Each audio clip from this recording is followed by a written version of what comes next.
ஹோப்பனோபனோ பற்றி நிறைய சந்தேகங்கள் நிறைய பேருக்கு இருக்குது. அதை கிளியர் பண்ணுறதுக்கான ஒரு விஷயந்தான் இந்த வீடியோ. நான் Jayashree. I am a mind coach and hooponopono healer and welcome to my channel mind miracle. நம்மளுடைய சேனலுக்கு இது வரைக்கும் சப்ஸ்கிரைப் பண்ணாதவங்க சப்ஸ்கிரைப் பண்ணிக்கோங்க. அப்போ தான் வீடியோஸை தொடர்ச்சியாக உங்களால் பார்க்க முடியும். சரி, இந்த ஹோப்பனோபனோ பற்றி என்னென்ன சந்தேகங்கள் இருக்குதுன்னு ஃபஸ்ட்டு நான் சொல்லிடுறேன். நிறைய பேருக்கு அப்போது எந்த ஒர்க்கும் பண்ண தேவையில்லையா, ஹார்ட் ஒர்க் எதுவும் தேவையில்லையா, தெய்வ நம்பிக்கை தேவையில்லையா, இப்படிங்கிற மாதிரி சந்தேகங்கள் இருக்குது. நம்பர் 1 என்ன அப்படின்னா, இந்த ஹோப்பனோபனோட பேசிக் என்ன அப்படின்னு சொன்னால், நம்மளுடைய மனசில் இருக்கிற நெகட்டிவிட்டியை ரிமூவ் பண்ணுறதுக்கான ஒரு மெடிடேஷன் தான் இது. அதாவது நம்மளுடைய மனசில் ஒரு விஷயம் செய்ய போகிறதுக்கு முன்னாடியே நம்மளுக்கு சில சந்தேகங்கள் இருக்கலாம், பயம் இருக்கலாம், இந்த விஷயத்தை நம்மளால் சக்ஸஸ்ஃபுல்லாக முடிக்க முடியுமா முடியாதா அப்படிங்கிற ஒரு கான்ஃபிடென்ஸ் வந்து கொஞ்சம் கம்மியாக இருக்கலாம். ஸோ பல சமயங்களில் ஒரு விஷயம் ஸ்டார்ட் பண்ணுறதுக்கே நம்மளுக்கு தயக்கம் இருக்கும். அதுக்கப்புறம் செஞ்சுக்கிட்டு இருக்கிறப்பயே நம்மளுக்கு ஏதாவது நடுவில் ஒரு அப்டக்கிள் வந்துருச்சு, செய்ய முடியல, ஒரு தடங்கல்கள் வருதுன்னா இதை கண்டினியூ பண்ணலாமா வேணாமாங்கிற டவுட் வரும், பயம் வரும். ஸோ இந்த மாதிரி இருக்கிறப்போ அந்த விஷயத்தை நம்மளால் சக்ஸஸ்ஃபுல்லாக கம்ப்ளீட்டும் பண்ண முடியாது, அதற்கான ரிசல்ட்ஸையும் நம்மளுக்கு எக்ஸ்பெக்ட் பண்ணவும் முடியாது.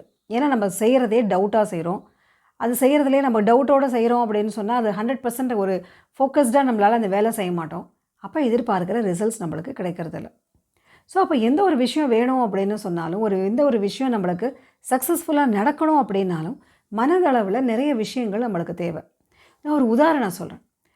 சப்போஸ் ஒருத்தர் வந்து இன்டர்வியூக்கு போகிறாரு அப்படின்னு வச்சுக்கோங்க. ஒரு வேலைக்கு இன்டர்வியூக்கு போகிறாரு.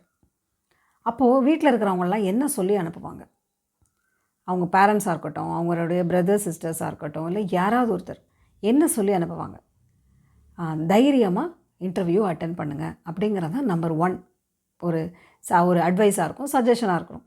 தைரியமாக அட்டென்ட் பண்ணுங்கள். அந்த தைரியங்கிறது எங்கேருந்து வந்தது? மனதை பற்றின ஒரு விஷயம், மனதை பொறுத்து தானே இது. என்ன தான் அவர் ப்ரிப்பேர் பண்ணியிருந்தாலும், என்ன தான் அவருக்கு குவாலிஃபிகேஷன் இருந்தாலும், அந்த இன்டர்வியூவில் அவங்க கேட்குற கேள்விக்கு அவர் தைரியமாக பதில் சொல்லணும். அப்படி தைரியமாக பதில் சொன்னால் தானே அவருக்கு அந்த வேலை கிடைக்கும். அவருக்கு நல்ல குவாலிஃபிகேஷன் இருக்கலாம், எக்ஸ்பீரியன்ஸ் இருக்கலாம், எத்தனையோ விஷயங்கள் அவருக்கு ப்ளஸ் பாயிண்ட்ஸ் இருக்கலாம்.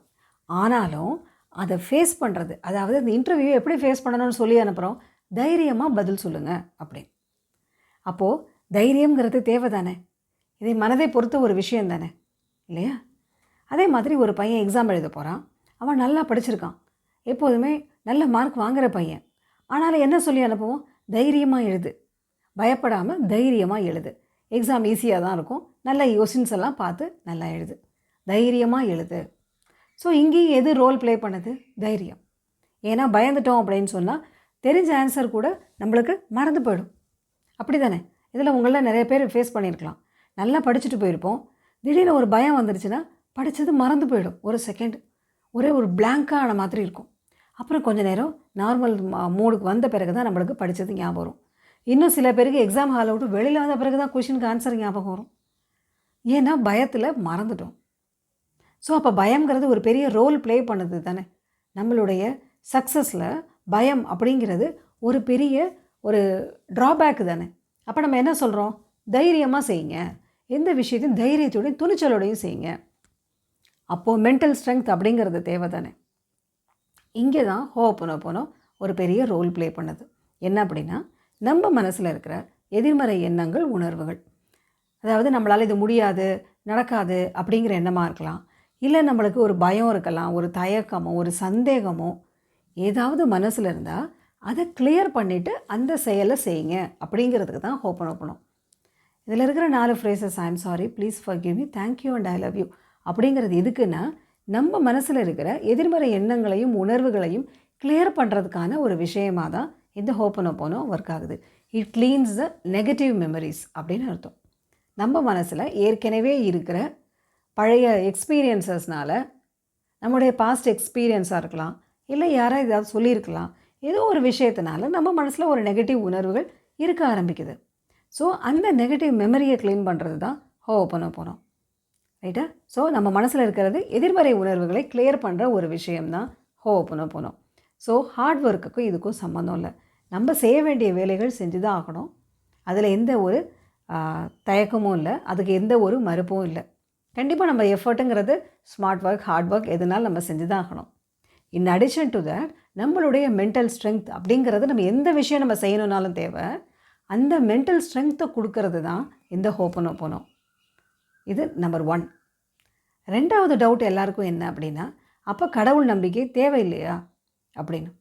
இந்த ஹோப்பனோபோனோ சொல்கிறது இல்லையா, I am sorry, please forgive me, thank you and I love you அப்படிங்கிறது எதுக்கு சொல்லலாம் அப்படின்னா, ஜென்ரலாக it is said to the divine or to the universe அப்படின்னு. ஸோ நம்மளுக்கு மீறின ஏதோ ஒரு சக்தி இருக்குது, நம்மளை உருவாக்கின ஒரு சக்தி. அது இயற்கையாக இருக்கலாம், இல்லை பிரபஞ்சமாக இருக்கலாம், இல்லை கடவுளாக இருக்கலாம். அது அவங்கவுங்களுடைய நம்பிக்கையை பொறுத்தது. ஸோ நம்மளுடைய ஒரு ஹையர் பவர் அதுக்கிட்ட நம்ம சொல்கிறோம், please help me to clear this negative emotion. என் மனசில் இருக்கிற இந்த எதிர்மறை எண்ணங்களையும் உணர்வுகளையும் கிளியர் பண்ணுறதுக்கு எனக்கு ஹெல்ப் பண்ணு அப்படிங்கிறது தான் அந்த ஹோப்பனோபோனோ ப்ரேயர். ஸோ இது இறை நம்பிக்கைக்கு எகெயின்ஸ்டானதும் கிடையாது. ஓகேவா? ஸோ சந்தேகங்கள்லாம் நிறைய பேருக்கு தீர்ந்துருக்கும்னு நினைக்கிறேன். ஏன்னா நம்ம செய்ய வேண்டிய வேலைகளை செஞ்சு தான் ஆகணும். அதற்கான ஹார்ட் ஒர்க், ஸ்மார்ட் ஒர்க் எதுனாலும் நம்ம செஞ்சு தான் ஆகணும்.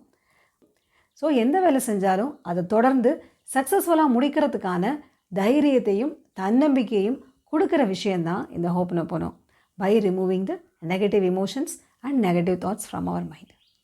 அதே மாதிரி இது நம்ம சொல்கிறது நம்மளுடைய டிவைன் கிரியேட்டர், நம்மளை படைத்த ஒரு சக்தி கிட்ட தான் இதை நம்ம கிளியர் பண்ணுங்கள் அப்படின்னு சொல்லலாம்.